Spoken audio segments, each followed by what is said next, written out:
Hey, my Lipton. So I wanted to come in here with some pop culture news. The Oscars was this weekend. I didn't watch the entire show. I just saw the clips on Twitter, and I was just like, you know what? Um, I was just like, I'm happy I didn't give it a view on my television screen. We're gonna discuss a few of the wins and some of the antics that happened in the Oscars. We're also gonna discuss Zayn Malik, finally being outside. We'll see how this era goes for him. We're gonna discuss this Beyonce for a little bit, and then we're also gonna discuss the Wicked Witch of the West, Kate Middleton, towards the end of the video. Okay, but make sure y'all subscribe to my channel. Subscribe. Let's get up to 800 subscribers. The goal is to get up to 1,000. Thank y'all so much. Thank you all to the new subscribers that subscribe to my channel. I appreciate y'all. Let's keep the brand going. Let's keep it growing. And make sure y'all stay subscribed to the channel. And let's get into this video. Firstly, Beyonce is coming, she announced the album name to her act two. She's giving us, little snippets here, little peeks and, of her looks. I don't know what it is, but something tells me that I'm really gonna. I don't want to say really really like, but I feel like I am gonna like this country era of Beyonce. Like I said before, like I think I did a review on my channel about Texas Hold'em and 16 Carriages. Personally, for me, I really like Texas Hold'em better. I'm actually glad that it went number one on the Billboard. I actually think it's a really cool song, and it's a different sound. And I like it. And personally, for me, it seems like, I mean, obviously we haven't heard the songs yet. We have to wait and see. But the way that this is going, I actually think that I might like Cowboy Carter more than I liked Renaissance. And I said this before multiple times on my channel. Listen, if we're talking about like artistically and visually, especially like looking at the tour and everything like that, Beyonce's tour looks for Renaissance was just beautiful. Like artistically, like it was just well done, well made. Like you already know, Beyonce is one of the greatest performers of all time. She ate that. The songs, a few of the songs I could have done without. Didn't really care too much about it. There's a few songs that I do like off of Renaissance, but just her looks on the tour was just amazing. Like you could tell, like the whoever was styling her for that tour did their thing. Hair, makeup, outfits, beautiful, amazing. But this era, you can definitely tell it's gonna be a country music era. We'll have to see what kind, because I don't, obviously people are gonna be like, oh well, what kind is she going for? More traditional country sound? Is she gonna give us like maybe a country pop ish, like it was for? So, and even though it wasn't pop, but like as far as like with Texas Home, it was definitely mostly country, but it has some little pop vibes to it. And 16 Characters is definitely a country song, and we'll see if it gives like traditional country, traditional maybe country pop, like going like certain routes, or maybe some R&B ish records. We'll have to wait and see. Maybe some soul records. But people are speculating that Beyonce is gonna do this, like first she went house music, then she's going country, then she might go rock and roll. I'll be honest with you. I think if she does that, if she goes that route, I think I'm most out of all three genres. The house, obviously, I wasn't a fan of the house. Country music, even though I'm not a big fan of country music. Listen, at the end of the day, if there is a good country song out there, I will always listen to it. There's a few country songs that I like personally, especially mostly the country pop songs that I like. But rock and roll is definitely, I love me some rock and roll. I love me some rock and roll. So if she is gonna give me a little Michael Jackson-ish rock and roll, Dirty Diana vibe on her rock and roll era, I will definitely be here for that. Okay, I want to hear how that sounds like. I want to hear what it gives. But yeah, we just have to wait and see if that actually comes to fruition, because we're just making assumptions and speculations. But yeah, Beyonce is definitely coming outside. A lot of people are coming outside this year, so we'll just have to wait and see what it gives. But yeah, we'll see what and the album is coming out March 29th, if I'm not mistaken. So yes, we'll have to wait and see. All right, so now we're getting into the Oscar territory right here. Let me tell you something. Like I said, I did not watch the Oscars. I saw the clips on Twitter. This was corny. This was corny. I thought that John Cena, like, at this point, it's like, like the Oscars knows that they're not getting the views that they want, so now they're relying on shock value and antics and all that all that crap. Things are not genuine anymore. So John Cena. Listen. Y'all already know on this channel I am a wrestling fan. I talk about wrestling here and there. I've seen at this point I've seen John Cena half naked practically half of my life. Okay, so when I saw, especially the fact that he has no drawers on, the fact that he has this thing covered, the envelope, it was corny. And I know people are saying, oh, and I know people are having their own conspiracy theories. You know how it is with things like this. Anytime when someone doesn't thing, for me, I just think this was just done for purely views and whatever. But I think it definitely got Twitter views. I don't think it translated into TV views. I have to go look at the ratings for the Oscars to see. But people was like, "Oh my God, this is the emasculation of men," and da da da. This is the agenda. And then of course, you had the other. I don't know what the other part was saying, but personally, for me, the way I thought, I was just like, first of all, the joke wasn't funny. It was corny, and when I saw it, I just rolled my eyes. I just thought that it was distasteful. It's like, honestly, when you go to award shows, or like if you look at award shows abroad, if you look at Bollywood award shows, like things like this does not happen. Like people are not going there butt naked. Like this is a classy party, okay? This is a classy party. Dress classy. Yes, we can pull these antics in the VMAs because that's what they're known for. Yeah, do that over there.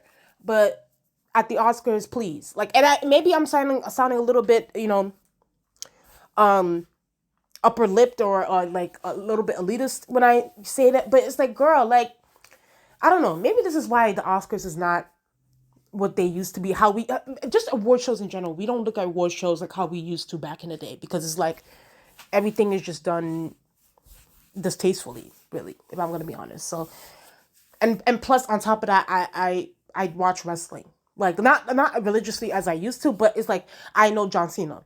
Okay, I talk about wrestling here and there on my channel. I practically see this man. I've seen this man's upper body all my life. Okay, I don't need to see it on the Oscars. Okay, I could just go on WWE.com and go watch something there from him. Period. Next, Billie Eilish. So Billie Eilish is on a roll. She's on a roll. The award shows definitely love her. She won an Oscar for the second time in a row. I'm gonna be honest with you. I definitely do think that Billie Eilish deserved to win the Oscar this year because I personally, for me, I really really loved What Was I Made For. I loved the song. I think it was a really beautiful song, very whimsical song. I don't think that she really deserved it the first time. That first Oscar win that she got, I think it was for the James Bond movie. Personally, for me, I wasn't too much of a big fan of that song. It was okay, but it just wasn't Billie Eilish's best. This is just my opinion. I think that Oscar should have went to Beyonce that year because I thought that Beyonce's song for the Richard Williams, Serena Williams' dad, biopic movie. I thought that song was way stronger, vocally, performance-wise. It was just better. But y'all know how it is. Y'all know how it is with these award shows. They're always gonna give their demographic what they want. So, but shout out to Billie Eilish. I definitely do believe that she deserved the Oscar for this year. I just don't think the first time when she won it, she didn't deserve it. It should have went to Beyonce. But this year, I think What Was I Made For was a really really good song. It was critically acclaimed. People really loved it. I loved it. So I definitely think that this should have really been her first Oscar win. But whatever, it is what it is. But shout out to Billie. Listen, if Billie Eilish decides to go down the Tony route, the Emmy route, or something, whatever route, she could become an EGOT if she really puts her mind to it, puts the acting in place. She could definitely become the youngest EGOT winner of all time. We'll have to wait and see. Well, I can't say that I am surprised, but I am disappointed, but not surprised. Listen, y'all already know on this channel I did a review of Killers of the Flower Moon. Now, if y'all want to save y'all if y'all want to protect y'all ears from my review, y'all can, because I had bronchitis throughout that entire review of my Killers of the Flower Moon review. I was coughing throughout that whole video. Now, if y'all think y'all can handle it, then y'all go watch my review on my movie playlist on my channel. But If y'all not here for my coughing, okay, then I suggest y'all go watch my Killers of the Flower Moon review, because I was coughing throughout that whole thing. Because I was like, listen, I need to know. I just came out the theaters. I need to watch. I need to give my subscribers like a fresh out the mind review. But my ass was coughing throughout that I was coughing throughout that whole thing. But yeah, I just wanted to do a quick reaction. But if y'all want to watch it, y'all can watch it. If y'all don't, I wouldn't blame y'all.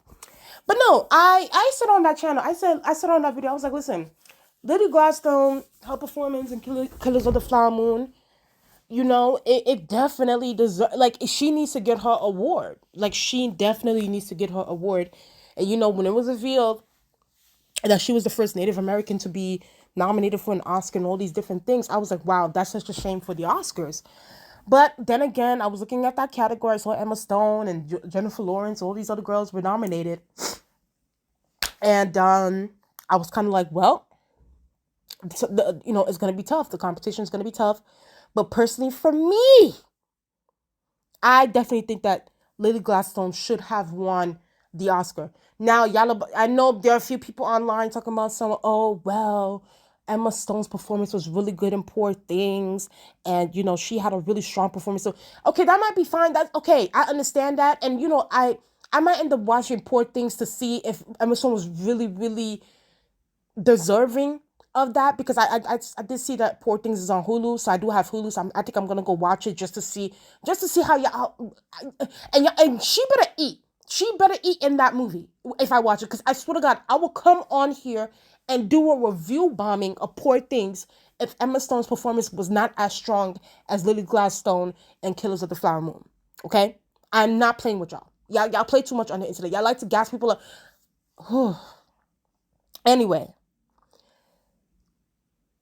I think, and even Emma, and this is exactly what happened with Angela Bassett and what's her name, Jamie Lee Curtis. It's like we all believed that Angela Bassett should have won that award. She gave one of her strongest performances, and it's one of the strongest because she has many great performances. But her emotion in Black Panther: Wakanda Forever definitely deserved the Oscar. But instead, y'all give it to Jamie Lee Curtis, which I heard. I didn't watch the movie, but y'all say, according to the internet. But then again, I can't take y'all too serious. But I need to go watch the movie. But y'all saying that Jamie Lee Curtis was only there for like a short amount of time, like she was just there for like maybe 15 minutes in the movie, is what y'all saying? And y'all gave it to Jamie Lee Curtis instead of Angela Bassett. The Oscars be pissing me off. And I said on multiple times on this channel, I shouldn't get too upset with these award shows. At the end of the day, these award shows were set up, they were made and marketed towards, and mostly supposed to be given to people within that demographic. It is what it is. The minorities are not like, yes, we're gonna get some crumbs here and there, but if y'all think that they said if y'all think we're gonna come out here with the big dogs, with the big awards, y'all have another thing coming, okay? Maybe once in a blue moon, but not all the time. So for me, and even Emma Watson Emma Stone, she was just like, the reason why she said that, Lily, I shared this with you, all of you, is because she knew that, and I like Emma Stone. I really, really like Emma Stone. She's also one of my favorite actresses. I did like her. One of my favorite movies is Crazy Stupid Love. Okay, so I really like her, but. And let's also be clear. Emma Stone already has an Oscar. It's like, girl, can y'all just give this to Lily Gladstone? Like, this could have been a perfect moment for the Oscars. Y'all could have, hey, we got the first Native American, the first Native American to get the Best Actress award, which they, of course, even though it's a shame that it's come to 2024 that a Native American has to be nominated for a Oscar, but at the end of the day, it still would have been a win for the Oscars, but no, they're always going to do what they do best. They're going to award the big awards to their demographic. So at this point, I would tell Lily Gladstone, even though my usual advice to these sorts of things is like the same thing when I talk about the Grammys. Is like when I be talking about these minority artists, like these black artists, You know, if y'all need to stop complaining, stop submitting y'all awards to stop submitting y'all awards to those award shows and create your own. I would have said that to Lily Gladstone, but because, let's be very clear. At the end of the day, Killers of the Flower Moon was a Martin Scorsese film. It, that was his film. So she really didn't have no control on submitting the awards. But listen, if they listen, and I say this with any minority community, build y'all own. Build y'all own. At the end of the day, these quote unquote big Oscars, Grammys, Emmys, yes, they do give the minorities crumbs, us minorities crumbs, but they're not they're prestigious awards, their Best Actress awards, their Album of the Year awards. Those sorts of awards, they're always gonna go to their preferred demographic. Okay, it is what it is. Yes, once in a blue moon, a minority might come in here and grab an Album of the Year, but that takes almost sometimes a decade, 2 decades, 3. We don't got time for that. Build your own. Let's build our own, and let's stop submitting our awards to the Oscars, to the Grammys, to the because this is what happens. This is what happens all the time. So, and I know I sound very emotional about because I just feel like Lily Gladstone should have won this award. She should have won. She should have. I don't care. I am gonna watch Poor Things, and listen. I'll come back on this channel to say, listen, Emma Stone. I keep saying Emma Watson. Emma Stone deserved this. I mean, no, Emma Stone did her thing on Poor Things, but then again, I will have to watch Poor Things, and I'm gonna have to go look on the internet to find Killers of the Flower Moon and watch that again, because I went to go watch it in the theaters. I was fresh out the theaters when I watched that, so I was just like, but I don't know. It better hold up because I will come in here roasting. But yeah, anyway, it is what it is. Disappointed, but not surprised. Next, let's talk about some music. So Zayn Malik, I guess he's sick. I don't know. Maybe he's listening to my channel on the low. Maybe Zayn Malik is listening to my channel on the low because I guess he's coming outside. He's coming outside. He's gonna be on Hot Ones. Gonna be eating some spicy chicken. We're gonna get into it. This is the first time he's really done something like this. I did hear the snippet of his song that he's gonna release on Instagram. The song is okay. I think that is better than, the snippet is definitely better than the song that he released months ago, a couple of months ago. Zayn says that he's gonna get personal on this album. He's gonna talk about all, the struggles, everything that went through in his life. I just have to wait and see. I have to wait and see because at the end of the day, here's the issue with Zayn, and I said this multiple times.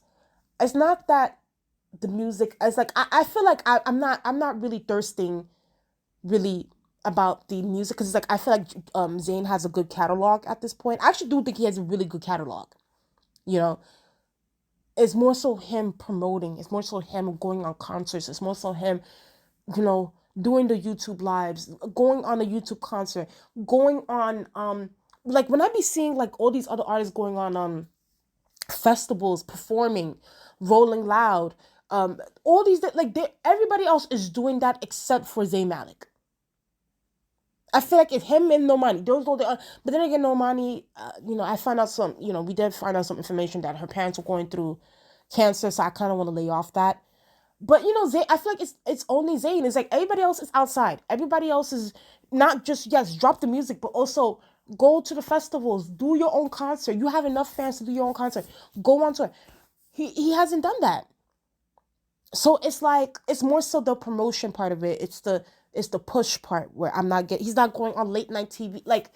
Do things. Be outside. And maybe this is the year, I don't know, maybe there's something in the air this year that all these artists want to come outside. Beyonce, Taylor Swift, Zayn Malik, Ariana Grande, Normani, still hasn't had a release date. So, but, she says she's coming. Chloe, everybody's coming out. So, if you don't want to be thought of as something that just went through the wind and that's it, a moment, you need to do a lot. So we'll see what happens. And I hope that this album is really good. I said it multiple times on the channel. I'll give Zayn his roses all the time. The Nobody's Listening album is one of his best albums. However, no pun intended, nobody was listening because even though the album didn't do its numbers, Zayn also didn't promote the album well. He only went on Instagram Live, ate pizza, smoked weed on Instagram Live, and that's it. That's all he gave us. And I think he went on one radio interview and that was it. It's like that's not enough to if you're gonna be personal and give us the deeds on this album, talk about your struggles, your relationship issues that you had with Gigi Hadid and all that, you need to be outside to do that. Even though as much as I want him and Gigi to get back together, if you need to drag her on this album, then drag her on this album. Okay? Like, just to get some publicity. Shoo! Oh my God, Zayn. Anyway, next topic. Let's talk about the Wicked Witch of the West. Kate Middleton. And she looks like a witch. Listen, listen. Y'all already know. I am a Meghan Markle fan. I really, really love her relationship with Prince Harry. I think that they're a beautiful couple, beautiful family, whatever. This whole Kate Middleton thing because first of all, it started off with her getting surgery, and then it ended up with the Mother's Day, because apparently it was Mother's Day in the UK, and then it ended up being that there was some photoshopping issues that happened with the picture, but that's not really Kate. They photoshopped her face from Vogue and put it on the picture.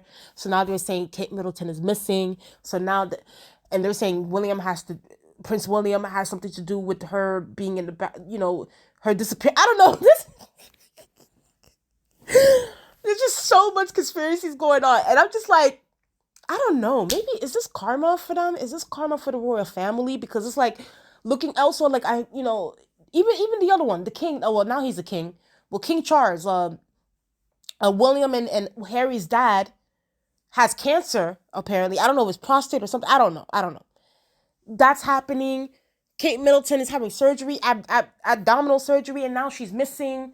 And that they're saying that Prince William has something, and there's allegedly that Prince William has something to do with it. He don't want her outside. Allegedly, he's cheating on her. I don't know.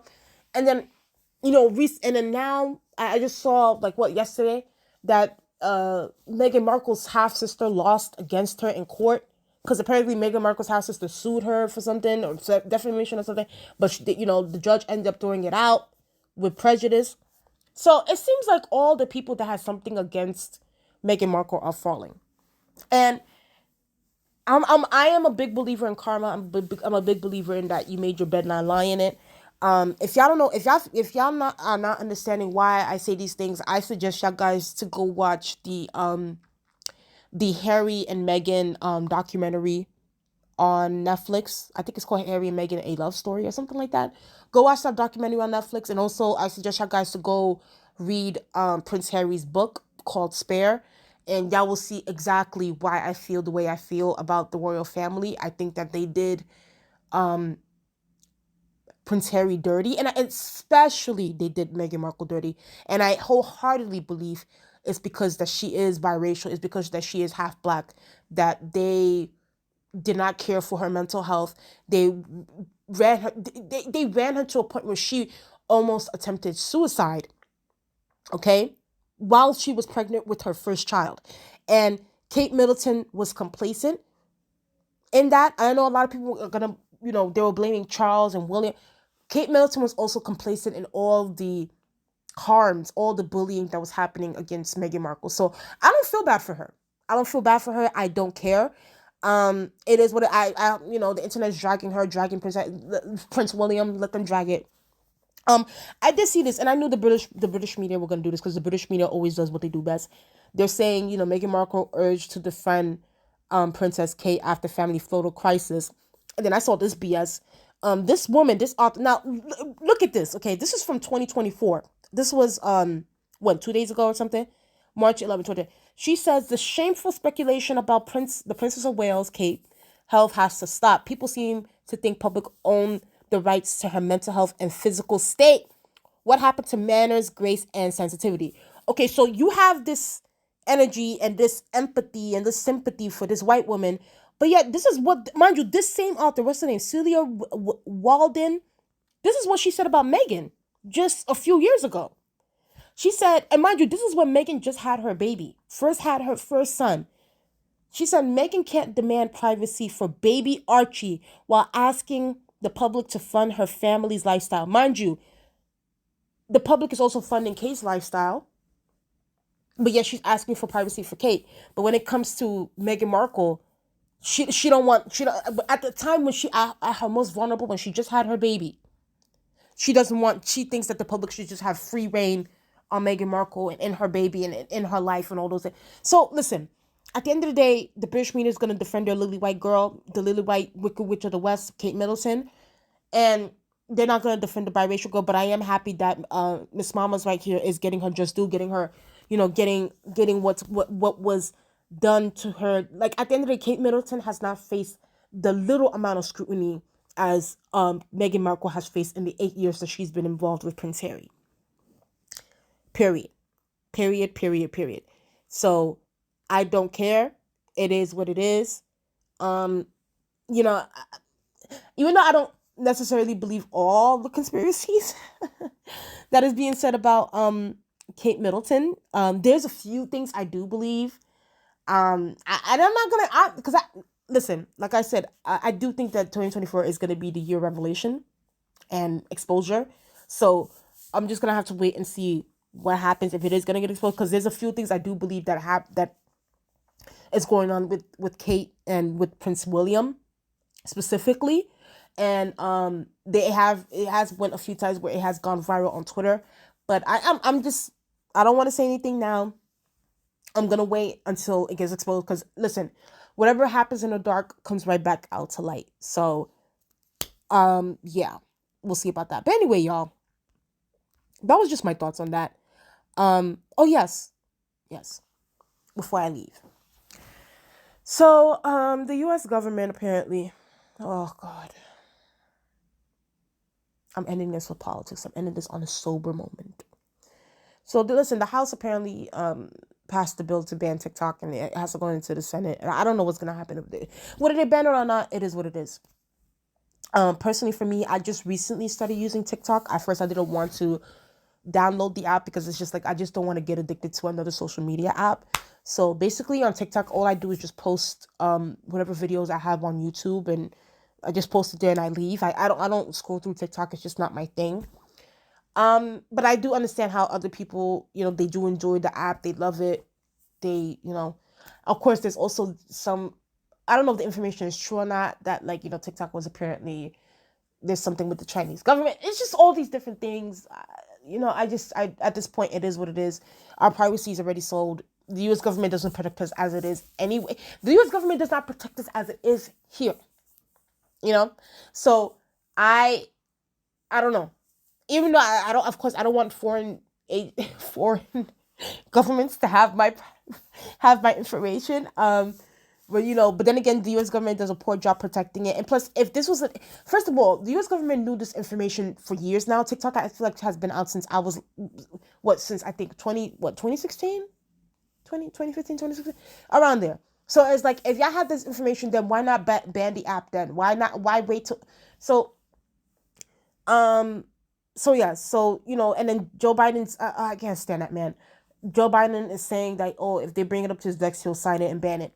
So, listen, they're saying here, so banning TikTok is more important than mass shootings, not funding a genocide, feeding children, protecting human rights, affordable housing, free healthcare, better road infrastructure, fixing unemployment, and getting rid of student debt.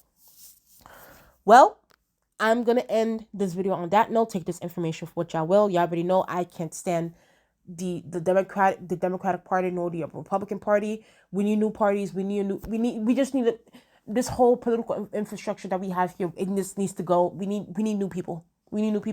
I'm not excited to vote. I'm not voting for Joe Biden, nor am I voting for Donald Trump. Y'all do y'all thing. Y'all do y'all thing on election day. I'm over it. I'm done. It is what it is. Tell me what you guys think in the comment section below. Please like, comment, and subscribe to my channel. Let's get up to 1,000 subscribers, and I'll talk to you guys later. Bye.